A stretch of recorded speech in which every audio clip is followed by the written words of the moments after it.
Ladies and gentlemen, welcome back to the channel. Tesla stock went crazy today. I mean, like, literally quite crazy. Almost hitting $200 per share. Hitting a high today of $197.76.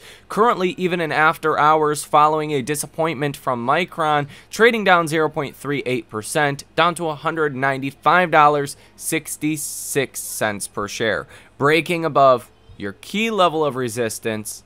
What's next for Tesla? First up, let's go over these Micron results. Initially, Micron was down about 10% in after hours trading. Once these results did come out, Micron is still down about 4%, and it just wasn't impressive enough to drive the stock higher. You could see here, Micron reported EPS of 62 cents, beating expectations of 53 cents, and revenue of $6.81 billion, beating expectations of $6.67 billion. But it was really the free cash flow that came in at $2.48 billion versus an estimated $3.24 billion, which is just not that good. Those are not AI-like results. As far as next quarter revenue, guidance came in at $7.4 billion to $7.8 billion. The expectation on Wall Street was about $7.6 billion, so it was right in the middle. Q4 adjusted EPS guide was $1 to $1.16. The estimate was $1.02, so that definitely looks a little bit better. We mix next quarter guidance that was just as in line with estimates as you could possibly be, kind of on the low side, kind of on the high side, and you mix that miss on free cash flow, and that's why Micron is down. But Micron did say high bandwidth memory is sold out through 2025. Micron says the race for artificial general intelligence will drive significant growth for DRAM and NAND D. And that is what did cause Micron to rally back a little bit here in after hours. At one point only down about 3%. Now you're down almost 4% again. This is having a negative impact on the broader markets, with the S&P 500 down 0.14%. Even Tesla down 0.36%, even though Tesla is not really in that AI-like category. It really doesn't benefit from AI stocks doing well. You have Nvidia that's down almost 1% in after hours as well. Most importantly, what's going to affect Tesla and the broader markets coming tomorrow is going to be the data that gets released tomorrow morning. So tomorrow morning, you will get durable goods orders month over month. We're expecting 0.1%. Last month was 0.7%. So if you're looking at month over month and you're coming in 0.1%, that's actually a pretty good number when you're comparing it to last month when the number was 0.7%. Like, that's not terrible. We can all, agree that that's still a pretty good number. Now, if you start to come in negative, that's where things start to look a little bit worse. Now, you are going to get the GDP growth rate quarter over quarter. Your final number for Q1, you're expecting around 1.3%. That is still, the same number we got last time. Some estimates are 1.4%, so we'll see. Generally, at this point, the higher the GDP, the better, since Wall Street has some concerns about a potential slowdown and or recession. 2 quarters of declining GDP is a recession. Technically, that's been the long-standing definition of a recession, although that has somewhat been changed in recent years to include a rise in unemployment. Now, you are going to get the initial jobless claims that will come out tomorrow. I think this is very important because if you look at the last really 1, 2, 3, 4, 5 weeks now, you've been in an upward trend for initial jobless claims. You could probably go back like 7 weeks here, include these 2 weeks, and you're in an upwards trend for initial jobless claims. If you come in high again, then that's a forward-looking kind of indicator to say maybe the labor market's weakening too much. And Fed Goolsbee actually referenced this in his last speech and talked about the rise in initial jobless claims, that maybe the Fed is a little bit too restrictive. And let's say you do get a really high jobless claims number, and markets might start to freak out a little bit over that. And this is pretty easy to see as well. If you look at the 4-week average for initial jobless claims, you can definitely see things are starting to ramp up quite a bit. We will also get pending home sales month over month. You're expecting positive 2.3%. Last month was negative 7.7%. This number is going to come in really bad tomorrow as well. The numbers that we got today for housing were just not good. Housing is not moving. Prices are starting to come down a little bit. Pending home sales year over year are expected to come in at negative 4%.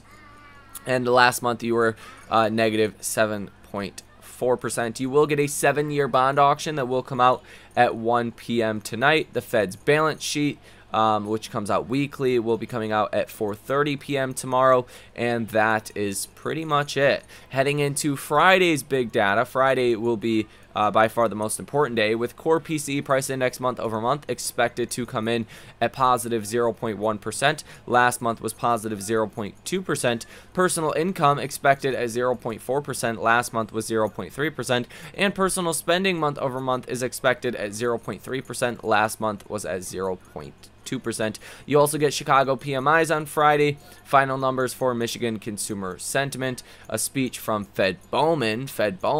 The last time she spoke, she was talking about potentially needing to raise rates again. So watch out for that. Whatever this data does tomorrow could have a large impact on markets and how Tesla stock trades. I also think some of the AI stocks may be taking a little bit of a breather here. Nvidia down 1% again, Microsoft down a little bit, Google down a little bit, Apple's down a little bit here in after hours. If we take a look at something like an Intel, I haven't looked at it, but yeah, they're down about 0.2% in after hours, really seeing a sell-off the last 2 minutes of the trading day here. If you look at something like AMD's down 0.5% in after hours. If you look at maybe a Broadcom, that's probably going to be down as well, down about 0.5%. You know, so these companies, look at SMCI as well, down about 1%. Yeah, so to take a little bit of a breather on AI stocks before we get more earnings could make sense. And what we've seen recently is that has actually fueled a rally for Tesla on days where AI stocks sell off.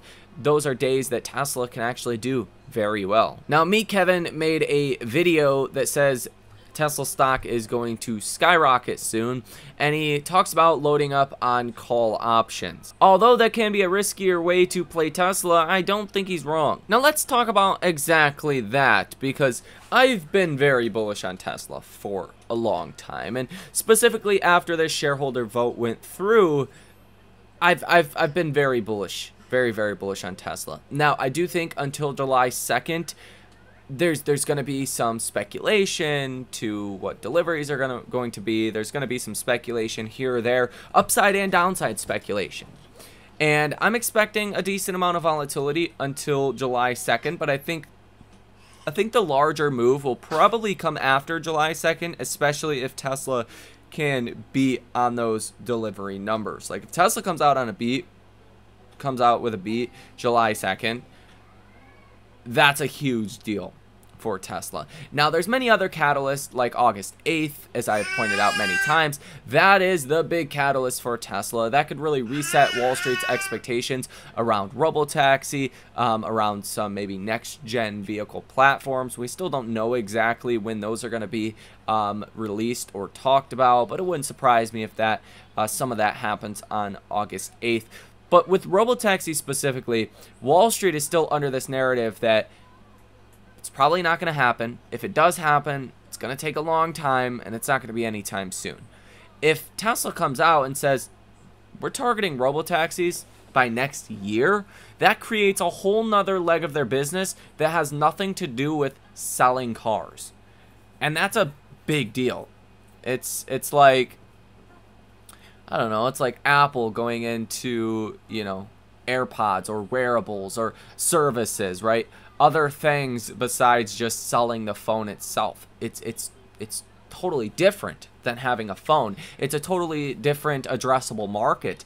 And that's where you could start to get some pretty crazy valuations for Tesla, and the modeling can start to be pretty insane, especially if robotaxi's margins are as good as we think they are, or at least as good as we think they will be. Now, the Elon compensation package is not fully over with. We still need to get the last word from the judge, but it's expected Elon's comp package will be reapproved by the judge, and that will be another big catalyst for Tesla. But I think what is getting a lot of people excited about Tesla today in regards to this Rivian deal, if we actually take a look at what Gary Black said on X, he mentions this. He says, why is Tesla up 4% today? With Volkswagen and Rivian forming a joint venture to spend $2 billion on software and presumably autonomy, pressure builds for the other players to keep pace, which increases odds of one or more licensing deals with Tesla for their market-leading FSD software. It creates a lot of pressure because at this point it's all about AI everything, and if you are not keeping up, or if you are not going to try to keep up, then your days as a business are numbered. Now, not literally days, but years, right? 10 years down the line, you're gonna have some kind of self-driving software. The faster you get that, likely the better for your business. And I agree with this take. Now, there was also other good news that happened today, like Goldman Sachs saying Tesla could gain another 1% market share globally, and that could add 400,000 deliveries to Tesla's overall delivery number for next year. That was a big positive. Stifler, however you say that firm, they did initiate coverage on Tesla with a buy rating and $265 price target. That was also some good news today, in addition to this Rivian news, and in addition to some of your AI stocks like Nvidia taking a little bit of a cool down throughout the day today. I've also talked about Tesla's short interest for a while now. It feels like every day for months. I've said the same thing. Quote, Tesla's short interest remains near multi-year highs, and that's still true. Like, shorts have been doubling down on their short position in Tesla, even as we're getting a lot of these negative things out of the way, like the price cuts that are over with. Yes, Tesla is buying down the interest rate, but that is actually boosting demand. That is actually a positive for Tesla, that Tesla is buying down the interest rate, much the same way as Ford, GM, and many other companies buy down interest rates, especially during this high interest rate environment. And you have Elon's comp package that is clearing up. You're heading into the robotaxi event, and ultimately in 2025, where deliveries on a year-over-year basis become a lot easier, to beat, right? On a growth rate basis. Also, EPS, that's going to be the real highlight for next year. EPS growth rates are going to be like 100+% in 2025, as long as things don't go sideways ultimately with the economy and any kind of, unemployment like recession. Then Tesla heading into 2025 and in 2025 is gonna be really, really good. Okay, I don't want to hype it up too much, but 2024, 2023, those are really the bad years. Now, you could say that end of 2022 was pretty bad as well. You're gonna have a solid 2.5 years of not great things for Tesla, but next year rates start to fall. Looks pretty dang good, and you have a massive short position on top of it. 3.68% short interest of free float, $19.09 billion currently sold short in Tesla, with about 102 million shares that are currently sold short. And even today, you had covered shares of 5 million, borrowed shares of 557,000. That means on net, you had 4.46 million shares that were covered today. That is less than 5%. Close to 5% of the overall short position that was covered today. Like, there's still a lot of shares that need to be covered, and this gave Tesla about a 5% rally. So from that metric, I mean, simple basic math, Tesla could go up 100% from here if all the shorts covered. That's not realistic, though. As you start to get more hedge funds, institutions that become interested in Tesla again, that start to see the prospects that are ahead of us, especially again with the growth rates that we're going to expect to see in 2025. That's going to bring a lot more dollars into Tesla, and that's going to boost a lot of firms' investments in Tesla, and that's also going to have a big positive impact on Tesla stock. I mean, just take a look at this chart, this image, if you will, from Seth Golden. He says most popular hedge fund holdings as of Q1 2024. Tesla doesn't even make top 15. Visa, JP Morgan, Berkshire Hathaway, MasterCard, United Health Group, Johnson & Johnson, ExxonMobil. These are all more held stocks in hedge funds, accounts than Tesla. If Tesla could even get on this list, I think that would be some pretty large upside from here. Worth mentioning is that the S&P 500 has been moving higher in recent weeks. At the same time, the VIX has also been moving higher, and that's not exactly a great sign. You also have the 5 largest companies as a share of the S&P 500's total market cap at 28% during the dot-com bubble, which is right here, and it's really hard to see because this chart is black and the X background is black. But this is 2000. You are only sitting at about 18%. So you are very concentrated. And you are now seeing the Hindenburg omen that is just triggered. This was developed in 1939, and it's pretty interesting because it's something that was created without a lot of data to back it up, right? So over the last 100 years, 90 years or so, we've been able to kind of line up this Hindenburg omen with what we're actually seeing. So this was created 85 years ago, and it's holding true, in recent years. You could see this was triggered in 2000 as well as 2008, as well as back in 2016, 2018, 2020, 2021, and now. All of these were significant corrections of 15 to 50% in the markets. And in the NASDAQ, those numbers obviously look quite as bad. Although today the Hindenburg omen is flashing again, not as strong as it did in 1999 or 2007. Similar signals in the past have led to an average drawdown of 15%. And it's not really a good market timing kind of thing. Sometimes you can go months, right? Until you actually do get any kind of big correction. Like in 2007, the markets actually peaked 5 months later after this omen had already been signaled, and then you got the big downside. But what this really is when the markets go higher on an index level and you have more and more stocks hitting new lows internally, it's just showing you that markets are pretty weak and the overall index is hiding the weakness that you're actually seeing under the surface. Now, same thing happened in 2000. The Hindenburg omen was triggered, and then 3 months later, markets peaked and then started to come down. Worth mentioning, and according to Goldman Sachs, they say get your popcorn ready. On the opposite side of the month end and quarter end rebalancing are the best 2 weeks of the year for equity returns. No reason to expect differently in 2024. This is the first half of July, and the 2-week S&P 500 return in this 2-week period, the first 2 weeks in July since 1928, is the best of any time of any year at over 2%.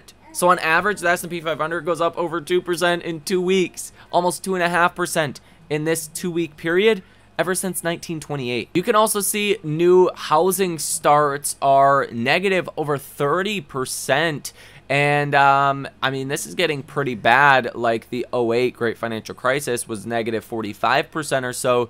You're starting to approach those levels, which is really just not a great sign for the overall housing market. Apparently, there are warning signals that are flashing that could send the S&P 500 plunging 70%, warns a hedge fund manager, John Hussman. But this guy is a famed permabank. But it is pretty simple to see that any, bad data, recessionary data, Nvidia misses on earnings, Apple, Microsoft, Google, Amazon, any of these guys miss on earnings. The markets are so priced for perfection, it's not going to take a lot of bad to get you a correction. Now, as I have pointed out many times, the percent of stocks trading above their 50-day moving average, one of my favorite metrics to look at to evaluate how strong markets are, is down in the dumpster, okay? To start 2024, the end of December, there was 86% of stocks above their 50-day moving average. That means 86% of the markets were in a solid uptrend.